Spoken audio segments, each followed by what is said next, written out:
আসসালামু আলাইকুম।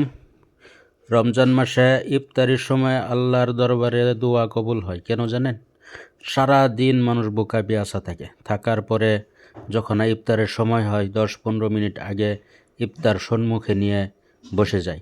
আর ইফতারের জন্য সম্মুখে থাকে থালির ভিতরে কত ধরনের ফল ফ্রুট, ঠান্ডা শরবত পানি সব কিছু সামনে থাকে। থাকার পরেও মানুষে কি করে? আল্লাহর হুকুমের অপেক্ষা করতে থাকে যে কখন মসজিদের ভিতরে আজান হবে, তখন আমরা ইফতার করব। তো সেই কারণে তখন আল্লাহ তাআলা ফেরেশতাদেরকে বলে যে এই বান্দারা যে সামনে ইফতার নিয়ে বসে আছে তারা খায় না কেন? তখন ফেরেশতারা বলে যে আল্লাহ, এখনও পর্যন্ত ইফতারের সময় হয় নাই তাই খাইতেছে না, তোমার ভয়ে খাইতেছে না, তোমার হুকুম হওয়ার পরে তারা ইফতার করবে। তখন আল্লাহ তাআলা বলে তারা কি আমাকে দেখেছে? ফেরেশতারা বলে না, দেখে নাই। তখন বলে তারা কি জান্নাত দেখেছে? তখন ফেরেশতারা বলে দেখে নাই। তখন আল্লাহ তাআলা বলে তারা কি জাহান্নাম দেখেছে? ফেরেশতারা বলে না, দেখে নাই। তখন বলে যদিল তারা দেখতো, তখন ফেরেশতারা বলে আল্লাহ, যদিল তারা দেখতো, যদিল জান্নাত দেখতো, যদিল তোমাকে দেখতো, যদিল জাহান্নাম দেখতো, তারা দুনিয়াত আরও বেশি বেশি এবাদত বন্দিগি করতো, কোনো একটা পাপের কাজ করতো না। তখন আল্লাহ তাআলা বলে যে আমি ওরা যত পাপ করেছে তোমরা সাক্ষী থাকো, আমি ওদের সবাইকে আমি মাফ করে দিলাম। সুবহানাল্লাহ। দেখেন কত মর্যাদা রোজাদারের জন্য। আর এই রোজার চাঁদটা যখন ওঠে না, রমজান মাসের যেটা চাঁদ উঠে, ওই দিন থেকে কবরের যেগুলা আজাবের ভিতরে গ্রেপ্তার আছে, যে মুর্দারা আজাবের ভিতরে আছে, তাদের আজাব সেদিন থেকে 1 মাসের জন্য বন্ধ হয়ে যায়। আবার যেদিন ঈদের চাঁদ ওঠে, সেই চাঁদ ওঠার সাথে সাথে তো ওদের যখন কবরের ভিতরে আজাব শুরু হয়ে যায়, ওরা তখন আল্লাহর কাছে কইতে থাকে, কাঁদতে থাকে যে আল্লাহ, তুমি এই রমজান মাসটা 1 মাসের না করে সারা বছরের যদি করে দিতা, আমরা সারা বছর কবরের ভিতরে আরামসে শুয়ে ঘুম পারতাম। কিন্তু সেই রোজার মর্যাদা, সেই রোজার মর্ম আমাদের যে বুঝে আসবে কোন জায়গায়? কবরে। সেখানে বুঝে আসার পরে ভাই কাজে আসবে না। তো চলেন, আমরা অনেকেই অবহেলা করে দেখি যে জোয়ান আমাদের নজওয়ান ভাই যারা আছে অনেকেই রোজা রাখে না। অনেকেই সাদা খাইতেছে, বিড়ি খাইতেছে, গুটখা খাইতেছে। ভাই চলে আসেন, এই দিন আর থাকবে না, এই দিন ফিরে আসবে না। আজকে আপনার মৌকা আছে, কালকে আপনি যে থাকবেন তা কিন্তু নিশ্চিত না।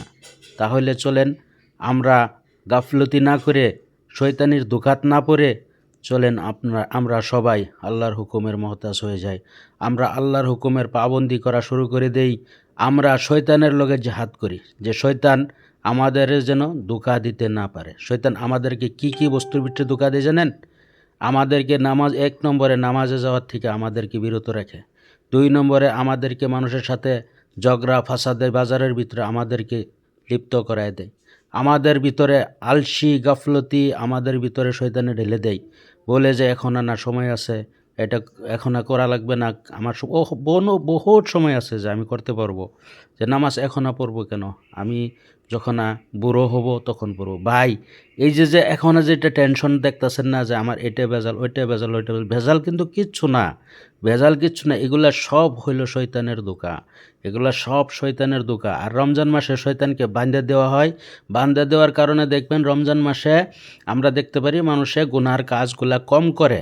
এখন বলবেন যে শয়তান যদি বাঁধা থাকে তাহলে তাও তো ছোটো মোটো গুনাহ হয়। তার মানে যে শয়তানের ডায়েরির ভিতরে এই হিস্টোরিটা লেখা আছে যে শয়তানের কাছে অনেক ধরনের চাবি আছে। কিছু চাবিগুলা একদম ফক ফক করতেছে, ঝকঝক করতেছে। আর কিছু চাবি আছে যেগুলা আদা মরচা পড়া, আর কিছু চাবি আছে একবারে মরচা পড়া। তার মানে শয়তানে যারে একবার চাবি মারে, সে ওই চাবি মতনই যে কাজ করতে থাকে। ওই মানুষগুলা দেখবেন রমজান মাসেও তারা ছোটো মোটো গুনার কাজ করতেই আছে। তারা মদ খাইতেই আছে, জুয়া খেলাইতেই আছে, তারা সুদ খাইতেই আছে, তারা কি করতেছে? আল্লাহর নাফরমানি করতেই আছে। কেন জানেন? তাদেরকেই যে শয়তানে একবার যে চাবি মেরে দিছে, সেই চাবির ভিতরে জং লেগে গেছে। সেই চাবি আর শয়তানের ঘোরানোর দরকার নাই। আর যেটার মধ্যে অল্প অল্প জং ধরা, সেটা কি জানেন? কিছু মানুষ এই আল্লাহর দিকে যখন ফিরে আসে, কিছু ভালো কাজ করার পরে আবার শয়তানের চাবি মারে, আবার শয়তানের রাস্তায় চলে যায়। আবার কিছুদিন পরে আবার আল্লাহর দিকে চলে আসে, আবার শয়তানের দিকে চলে যায়। সেটা হলো কিছু কিছু জং ধরা। আরেকটা আছে একদম ঝকঝক ফকফক করতেছে, ওইটা কি জানেন? সেটা হলো ইমানদার মুমিন বান্দাদের চাবি যেটা, সেই চাবি শয়তানে ঘুরাইতেই থাকে, কিন্তু সেই বান্দাকে আল্লাহর থেকে তাই বান্দাকে বিরত করতে পারে না। তাই সেই চাবিগুলা ঝকঝক ফক করতেছে ভাই। তে ভাই চলেন আমরা শয়তানের এই নুরানি ধোঁকা থেকে, শয়তানের ওয়াসওয়াসার থেকে, শয়তানের জালাত থেকে আমরা বের হয়ে চলেন আমরা আল্লাহ তাআলার হুকুম, আল্লাহর নবী সাল্লাল্লাহু আলাইহি সাল্লামের তরিকায় আমরা সবাই আমল করার চেষ্টা করি। আমরা যারা রোজা রাখতেছি আল্লাহ যেন আমাদের সবাইকে কবুল করে, আর যারা রোজা রাখতেছে না তাদেরকে যেন আল্লাহ তাআলা হিদায়াত দেয়, তাদের অন্তরে যেন আল্লাহ তাআলা জাহান্নামের ভয় দেয়, তাদের অন্তরে যেন আল্লাহ তাআলা আল্লাহর ভয় দেয়, তাদের অন্তরে যেন আল্লাহ জান্নাতের মহাব্বত, আল্লাহর নবী সাল্লাল্লাহু আলাইহি সাল্লামের মহাব্বত দিয়ে তাদেরকে যেন হেদায়েত দেয়, আল্লাহ তাআলা আমাল করে দেয়। আর আমাদের যত অভাব অনাটন, যত আমাদের পরেশানি আছে, সমস্ত কিছু যেন আল্লাহ আমাদেরকে আসানি করিয়া দেয়।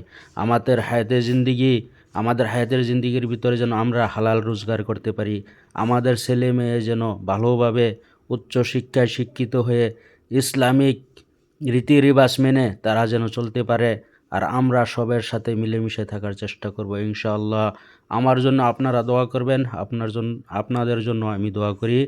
রমজান মাসে আল্লাহ তাআলা আমাদের সবাইকে মাফ করে দিক। রমজান মাসের যত আল্লাহ তাআলার যত নিয়ামত, যত বরকত, যত আজমত আল্লাহ তাআলার রয়েছে, সমস্ত আল্লাহ তাআলা আমাদেরকে দেখ। আল্লাহ তাআলার কাছে আমরা দোয়া করি যে আমাদের মাঝের থেকে যারা চিরবিদায় নিয়ে অন্ধকার কবরে এতিমের মতো শুয়ে আছে, যাদের সমস্ত আমলের দরজা বন্ধ হয়ে গেছে, তাদেরকে যেন আল্লাহ তাআলা মাগফিরাত করে দিয়ে জান্নাতুল ফিরদাউসের ভিতরে আলা মাকাম আল্লাহ তাআলা নসিব করে। আল্লাহুম্মা আমিন।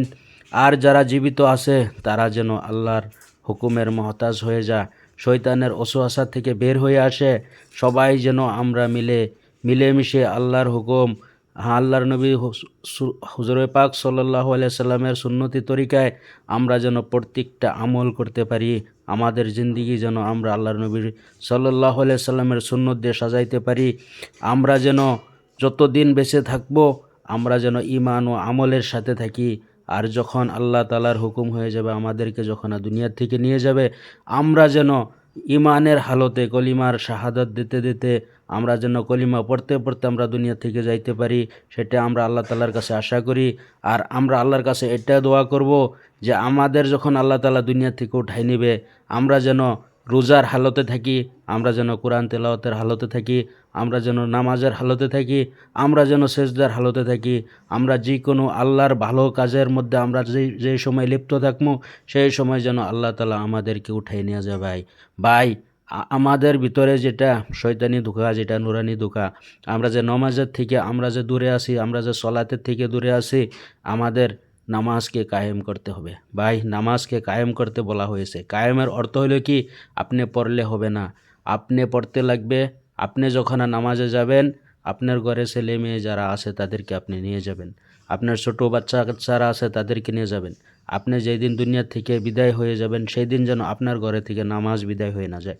সেই দিন যেন আপনার যেইভাবে ঘরে নামাজ কায়েম করেছিলেন, সেইভাবে যেন আপনার ছেলে পেলেরাও আপনি যাওয়ার পরে যেন আপনার বাড়িতে নামাজের সিলসিলা যেন জারি থাকে। সেটাই আমরা আল্লাহ তাআলার কাছে আমরা চাইব, আল্লাহর কাছে আমরা দোয়া করব। আমাদের সবাইকে আল্লাহ তাআলা কবুল করুক। আল্লাহ